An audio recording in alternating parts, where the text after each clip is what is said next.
Hello and welcome to my series of conversations with men and women whose ideas, vision and philosophy define our contemporary world.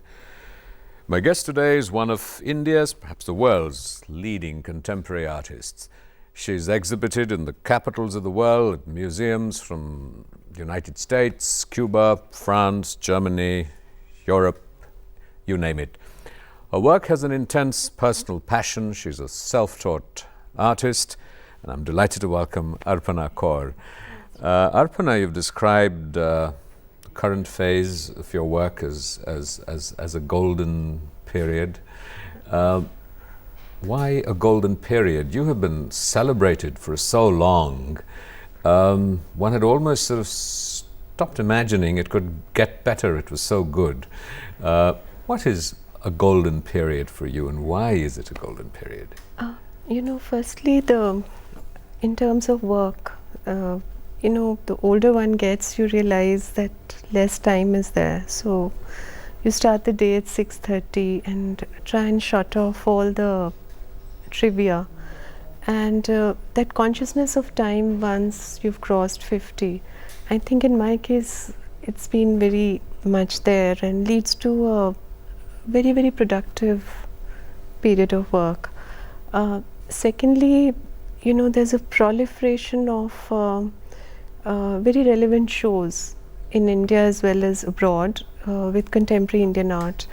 So one is asked to participate in quite a lot of meaningful shows. So when you say golden period, do you mean that you feel there's more recognition, more people are beginning to notice your work? Or is it just that your work has got that much better?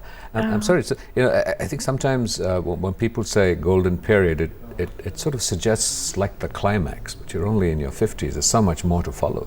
Well, as I said, that at about 50 you feel that, the consciousness of time is very intense. And I've done a whole series of works called Time Goes Slow, which are featuring day and night, day is embroidering and night is cutting a thread, and there's a text written, time goes slow. So there's an intense consciousness of time. So one knows the value of every moment. The utilization of every moment makes, you want to live each day fully. So I think that kind of flowering, like at this time when we are having the interview, I began the day at 6:30 in the morning. So I kind of feel that my day has been full of what I produce during the day. So I would say that, what people feel in their teens, the kind of blossoming, I'm feeling now at 51. I'm feeling that kind of full blossoming. I can't pinpoint exactly the reasons, but You're a self-taught artist, and you grew up in an environment rich in the arts, and certainly your mother is a famous, has been a famous novelist. How intense was and important was the environment in which you grew up, supportive and nurturing of art in your evolution as an artist? Not everybody grows up in that kind of environment. A lot of people have to struggle against their environment to become artists. You had a nurturing, supportive environment in being an artist. It was nurturing and supportive within the house, but outside, there were a lot of factors that were not supportive. Like when I began to show, I was still studying in LSR. When I began to participate in group shows in 1974 and 75, and there were just 2 galleries in Delhi. There were hardly 2 buyers and 2, writers on art. And in 1979, I got a scholarship in the advanced course of painting in St. Martin's in London. Shamshad Hussain in Royal College and me in St. Martin's. But you didn't last that course. No, I was so homesick and I felt completely alienated. I felt my work and me are a product of this soil. So even at that time, when there was no nurturing, no galleries, no support, no future, one knew that you had to be here and struggle. So there were, at that time in 1979, 400 galleries in London. And the few months I was there in St. Martin's, Sousa's first wife did my solo in her gallery, which was opposite Madame Tussauds. But that brought no happiness. You know, London seemed grey and alien, and I just came back here to virtually nothing. You know, Were you living of your art? Give me a sense of this struggle, in a sense, yeah, between the inner process of creating and producing art, and the impulses that lead to that, and the need at the same time, you know, for that art to be exhibited, for galleries and people to buy it, and for it to be, I hate to use the word commercially viable, but let's say, I assume that viable enough to ensure a livelihood so that you can keep painting. I mean, let's take a romantic view of it. And not feel guilty about being, you know, kind of parasite on society or your own family. Or that's the more important thing, not to feel a sense of guilt, because paints and canvas were after all a luxury. I remember in the first group shows, nothing sold in 1974, and the first solo which Sanyal had selected for Triveni, only one work, 8 feet by 8 feet, sold for 800 rupees, you know. And that was also a very generous person who lived opposite Max Muller, who liked to support young artists. His name was Kohli. That was the only work.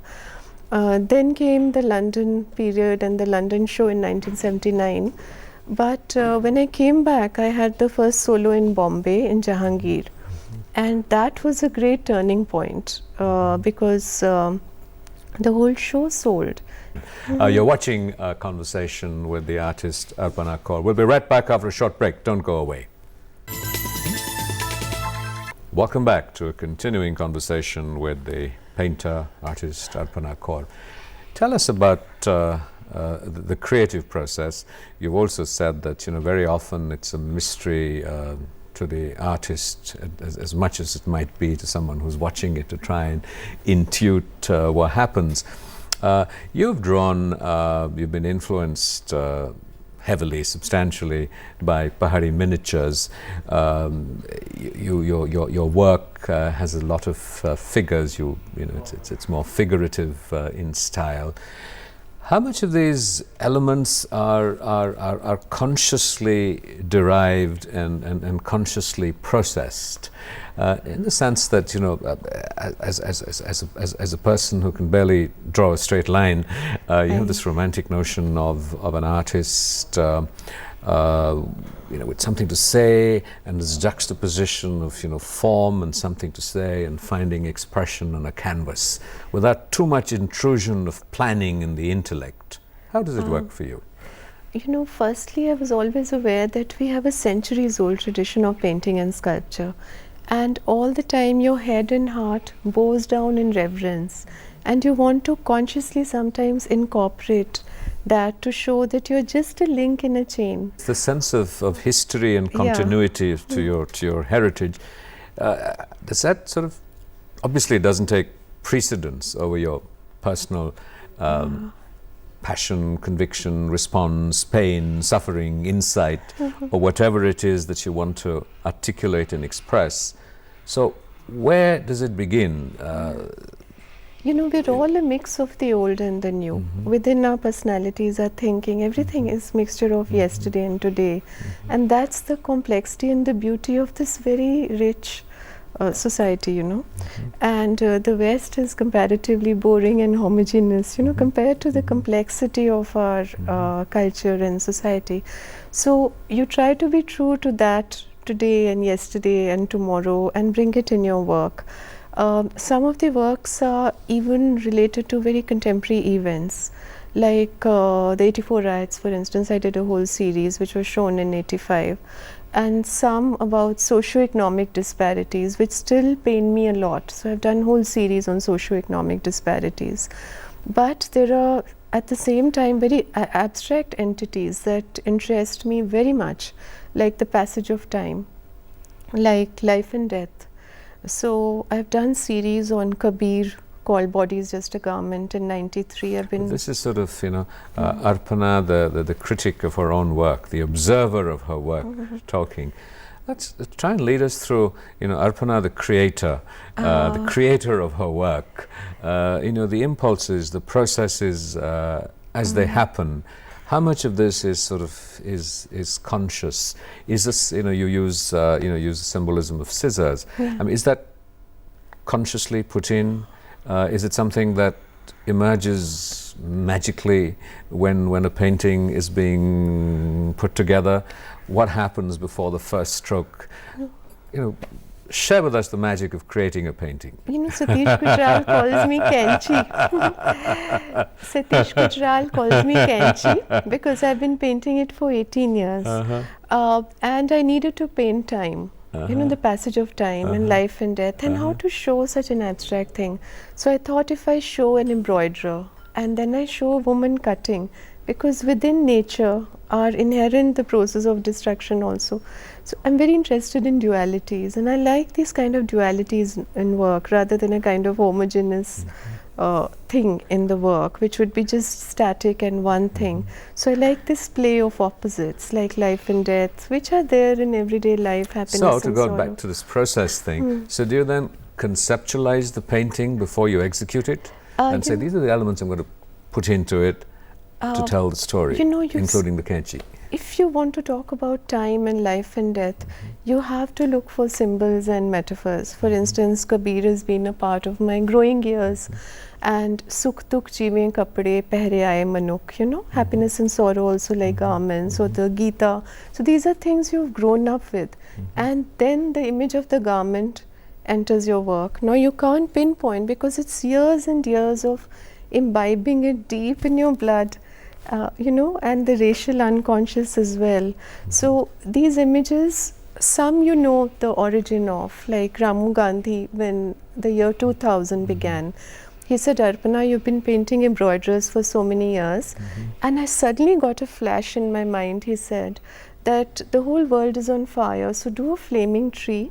It's the violence of our times, and a woman who's weaving water, which is love and compassion, and call her water weaver. So sometimes people or circumstances gift you images, and I haven't stopped doing those water weavers even till today. And the Buddhas, I wanted to paint, last 15 years I've been painting the Buddha with the plug, a tree of suffering becoming a tree of enlightenment, his journey from one to the other. And how do you show that moment of enlightenment? As simple as a plug. The connection with the above. So it's everyday things that get imbibed with magic. I think each of our lives has that magic every day. Each of our lives. So take that further. So do you then have a rough picture of the painting? I do have a rough picture. This is where it's going to be, this is where the scissors is going to be, and this is where the Buddha's flower is going to be. I don't know if they occur in the same image, but whatever.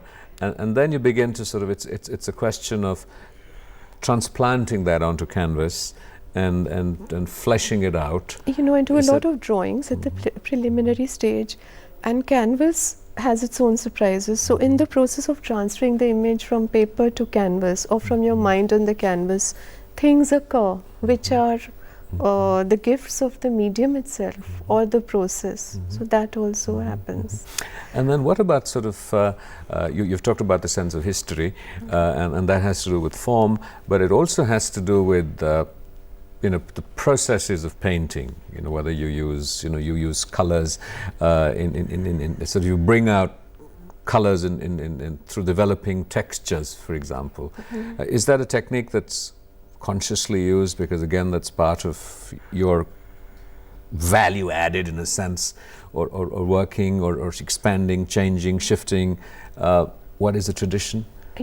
Last few years I've been using a lot of black, and then for instance, if I paint a golden Buddha or a golden Nanak or a blue Buddha against that black, it's suddenly very luminous. So a lot of people are, I think, afraid of black, because a lot of people ask me, why black? Why is all your work so black? And black is also considered ominous by some people. So I always say that if you light a diya in the dark, it will look more luminous in the dark. So maybe that's why I'm using a lot of black these days. Then I've also juxtaposed a lot of textured against flat areas. Now Indian painting is always flat. All our miniatures are always flat. But the juxtaposition of texture and flatness, for instance, can give a very feeling of tension within the surface. The third thing is that I've always been a large format painter from the very beginning. Even when my works weren't selling, nobody was looking at my works. And in order to keep painting, I would paint on top of a painting because it was as necessary as breathing. You know, so just to keep painting. So the works are still very incongruous sizes. They're very large, and it's like you know, I've done some murals also. I did 5 free murals for the city of Bangalore about 2 years ago for Rorik's centenary. For some reason, I always like large, you know, and feeling of space. And once upon a time, my canvases were very crowded.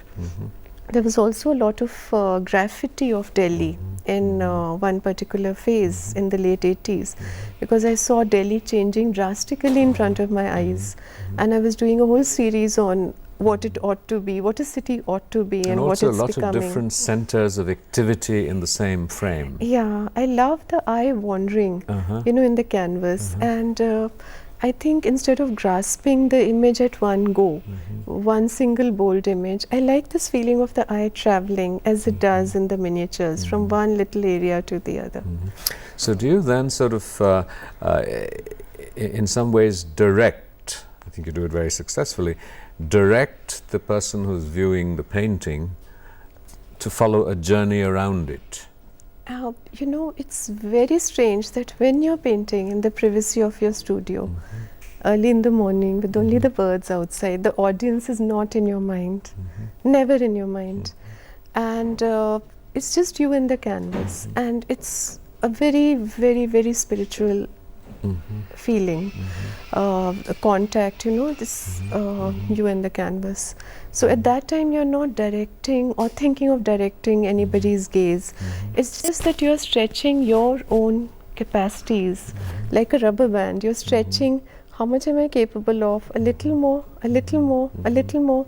So painting from the year 2005 to 2006 or the year 2000 to 2006 or to 7 is just the stretching of that rubber band. For me, it's just that, the stretching. Can I do a little more, little more? Does it have a snap? Well, not so far. Not so far. You're watching a conversation with the painter and artist Arpana Caur. We'll be right back after a short break. Don't go away. Welcome back to a continuing conversation with the painter, artist, Arpana Caur. In the introduction, I said you were a self-taught painter, and I think sort of, you know, obviously painting has many elements, and you have so eloquently articulated, you know, your consciousness of history, you know, the way you've played with different aspects of, you know, form and structure. When someone teaches oneself painting, in what ways is it different to going to art school?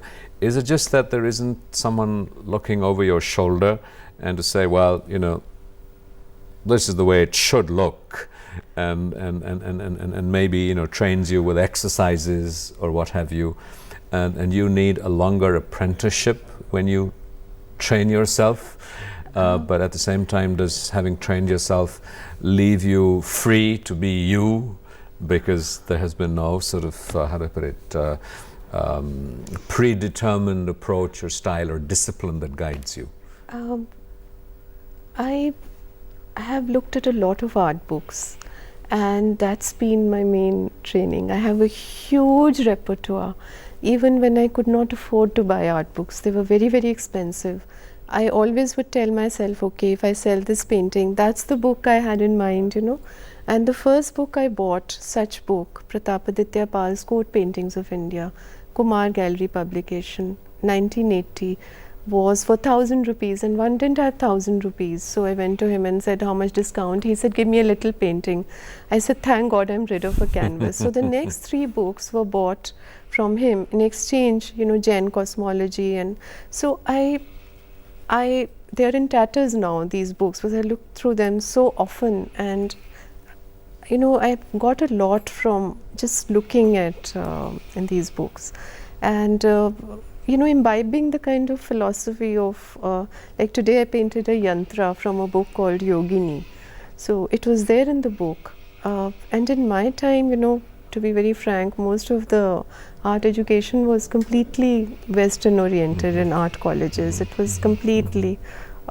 So I'm happy that I went through this. Was that a choice or an accident? Because you did come from a family that would have supported you into going in for an art education if you wanted. I don't think I had the courage. I didn't have the courage to be a painter, and I thought that I didn't have enough talent. I always thought, and even now I'm very tentative about my work. Let's look at this issue of talent, and that is that you look at these books and you see the culmination of a process. You see the finished product in books and watching and looking and studying and evaluating and responding to other works of art. What about the process? Just a question of how to prepare a canvas, training the hand and the eye and the mind and the soul to be in sync, so that what you want to create, what you visualize, the intention is realized at least partially. What about that aspect of training? The finished product is the most boring thing for me. The finished product. In fact, when I'm about to finish a painting, I've already lost the pleasure of that painting. It's the process that's, So what about training that process? Riyaz, the musicians call it Riyaz. It's slowly, at age 9, I used to go and sit in a neighbor's studio. Surinder Chadda was a professional painter, and see the chemistry of how much linseed, how much turpentine, oil color and all that. So those are the very basic things. But what carries you through is junoon, passion. That's what carries you through, because so many people emerge out of art schools, and then the junoon that carries you through, this thirst which is difficult to give a name to. That's the only thing that differentiates, I guess, one from the other. It's the thirst. It's also, I think, implicit in the question is sort of say I may fantasize about painting myself, but that training of whether it's the coordination of the hand to be able to draw in the manner that the heart and the mind intend, that kind of discipline, that kind of training, did it just sort of spontaneously happen? You talked about Riyaz, so there were lots of attempts at drawing that never ended in complete paintings. And it just Riyaz is the word that you just perform, you sing in order to train yourself, not necessarily for performance. So do you just sort of do things to train yourself before going to a painting? No, like for instance, it's as I said, it's junoon. Like when I'm talking on the telephone and there's a pen and there's a newspaper lying in front of me, the whole newspaper by the end of the telephone conversation is full of little drawings. Or if I'm going somewhere in the car, say to the ashram, then any little paper I find in my purse, whether it's the back of an envelope, or a magazine that is lying in the car, it's just the hand that's flowing. It's just writing or drawing itself.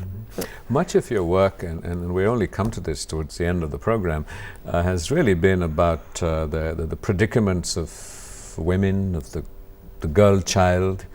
And obviously there are strong autobiographical elements. I beg to disagree there. No, I beg to disagree. Good. I have been slotted as a woman artist, and it's very easy for people who come to interview me and even students.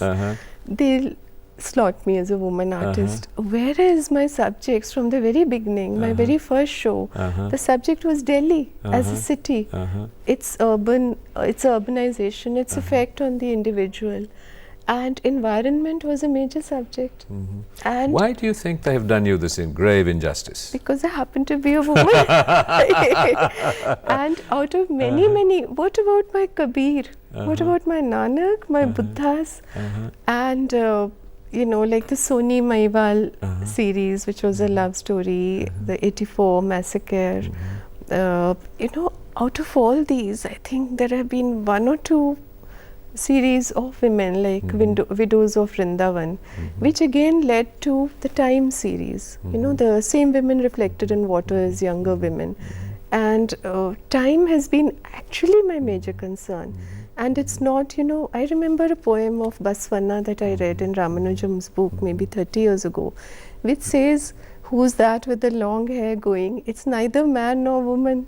So you see, I see myself as both man and woman, but somehow people who've written on me, I guess I'm in a woman's garb, so it's easy to yeah.